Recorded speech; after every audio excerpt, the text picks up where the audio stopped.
All right, guys, welcome back to Zando Football. Definitely appreciate the support in this video. I want to get into using a formation to get into a favorable matchup. And it's a video that's going to touch into the next formation that I'll be making videos about, bunch quads. So here the Raiders are in a trips type formation with the back set to this side. All right. And notice that they had their best receiver on the single receiver side. And you'll see teams do this because the formation alone, by overloading one side of the field, you kind of force the defense to have to make a decision. All right. Are you going to roll coverage to the single receiver side to help out with our stub receiver? Because you don't want to leave this corner one-on-one. If the answer is yes, then we can work the overload side with concepts or whatever the case may be. Okay. But if you want to stay in single high, kick the safety over towards the strong side, or maybe roll coverage to the overload side, well, then that creates opportunities to where we're one-on-one on the backside with our best receivers. So a lot of times you will see teams in like trips type formations where they put the best receiver on the single receiver side because the formation alone will create a lot of opportunities to where we get like one-on-one with our best receiver. Number 10 on this drive for Las Vegas. Carr looking for Adams. He's got a step. He's got the catch. He's got it. Cook was left. So here's an example where I believe the back was set inside. I don't know if he was inside or outside. Doesn't matter. All right. But they are going to motion him away and keep their best receiver on the single receiver side. So obviously this is some type of indicator where, okay, we know we're in man-to-man coverage. We got single high. So now we know that the safety is not going to be able to cap the corner on the weak side. All right. So you are definitely one-on-one with the best receiver in the game. And, it'd be criminal not to take a shot here. So obviously they know they got their one-on-one there, and he's going to attack here and get a big play. 3rd down and 6. O'Neal the block. They go downfield, and it's caught by Jefferson. Works on Denzel Ward. What a catch, but what a throw.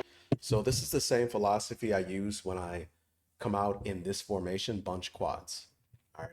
And it's a unique formation because we have 4 to one side of the field, which is already hard to deal with in itself. But then on top of that, we are bunching the interior receivers on one side of the field.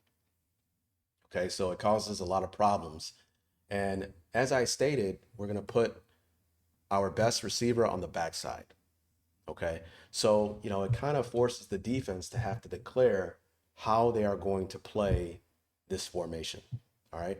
Are you going to roll help over to the backside so you don't leave the corner one-on-one with our best route runner? If the answer is yes, then we're working the concept side. Okay. Our receiver is doing his job by merely existing into the formation. All right. He's forcing help over the top, which is less defenders to the front side, and then we can work our concept side. Okay. However, if they choose to roll the coverage towards the strong side, okay, then the formation is doing its job, and now we are getting one-on-one on the backside. All right. We're creating favorable matchups with our best receiver by the formation alone. So I streamline my read. It's very simple. I come out of this formation, and the very first thing I'm looking at, it doesn't matter what play I call in this formation. Am I one-on-one on the backside? If the answer is yes, then we're using our tag. We're tagging the X receiver with a route to attack one-on-one coverage. Okay. And if they are rolling coverage to the side, then we are working the concept side, right? So this video is just about the backside. All right. So I really read kind of inside like this. Notice how it's empty space here. I know we're one-on-one here. And I believe I turn him to an out here. Let's see. Yeah. Just a quick out. And some people may be afraid of throwing the out route here, right? Soft off coverage. You don't have to be afraid of throwing this. All you have to do is read the corner. Okay? You don't have to read these two players at all. And the reason why is because, again, imagine if you snap the ball and we're running that quick out, okay? He will never make it over there to impact the throw. Neither will he, right? So the only player on the field who can impact this underneath out route is the outside corner here, right? So with that said, based upon the alignment of the defense, we can just look at him. Okay, if he's conservative, if he opens up his hips at all, then we're throwing this out every single time. So I'll go ahead and run some clips. Okay, right here in the play, I know I'm throwing the out. Right, notice how both of these players were flaring out into the flat, but again, they just can't impact that area of the field at all before we throw that out. And he was in cover 3 sky here.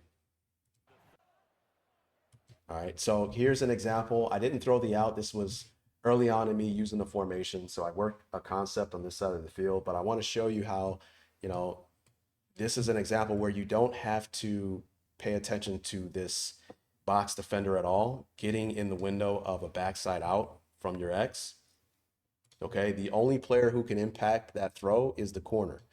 Okay, and this is an example where, it's possible that he can make a play on the out because he may have a safety over the top rolling to help him on the backside, right? So, you have a situation where we can have something like this, which allows him to be aggressive and jump hard into that flat and get in the window of the out, okay? But, the benefit of this is it's not like you have to read the safety at all. You can just read the corner, right?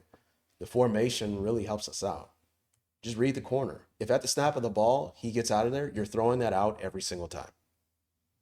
That's just the easiest completion. Okay. If he backpedals at all, you're throwing the out, right? The only way you're not throwing the out is if he sits flat and plays more aggressive, right? So here's an example. I believe what happens here is the safety rolls down. I think he was playing something like Buzz, and then he was going to the flat. But let's imagine that I had an out on the outside.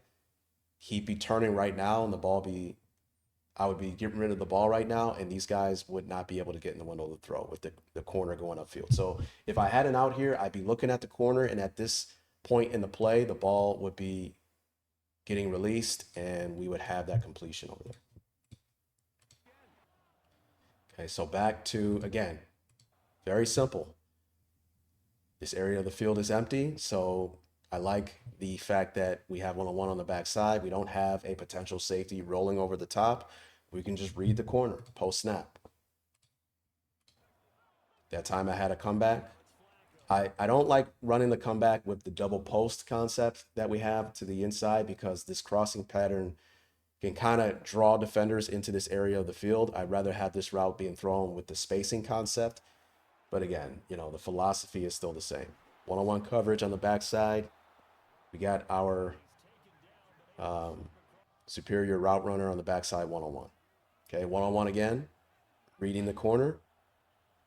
Okay, we're throwing that route, right? Notice how this guy's flying out there, but, we really don't care. He's too far inside to impact the throw. Ball's out. Doesn't matter how close it looks, he's not going to make it, and we get a first down. Now, what your opponents will do, okay? So in this game, my opponent, this was a good game. It was a high-flying game, high-scoring game, okay? What they will do is they can either stay in one-on-one coverage on the backside, or they can start, having a safety play over the top to help the corner, okay? Or they will start ruining the integrity of the defense, okay? And I will show you what I mean by that. So here, I don't remember what happened, okay? I'm reading the corner, okay? We're throwing that every single time.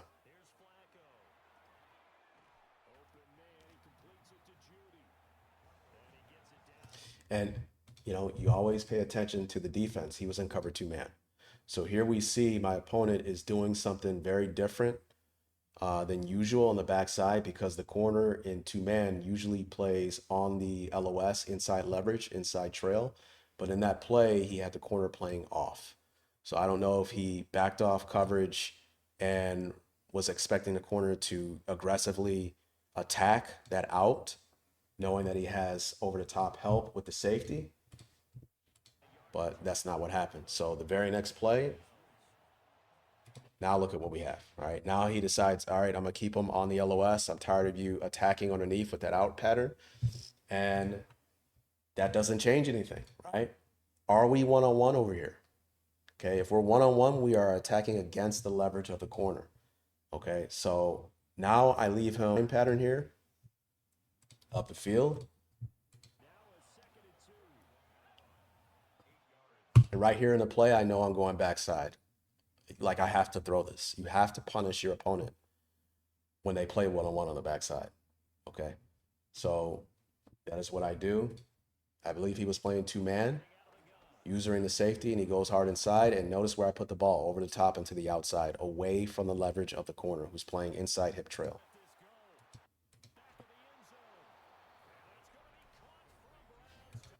Okay, and this is what I mean by messing with the integrity of the defense. The defense is designed for the corner to play underneath inside hip because he is expecting help over the top and to the outside with the safety. But being that he used the safety and played underneath into the inside, it allowed us to throw where the corner was expecting help and he didn't have it. Okay. So again, attacking one-on-one coverage. So, you can give defenses a lot of problems here. Again, one-on-one, reading the corner, we're throwing that every single time. 5 yards, 6, 5, 7, 5, 6. So here, I was a little bit skeptical here. All right, you will have guys do something like this, right, where they'll stay in that single high look because you've been burning them all game and they don't know what to do. They've rolled coverage, it doesn't work. They've played single high and it doesn't work. They've played one-on-one backside and you burn them every single time with it, right?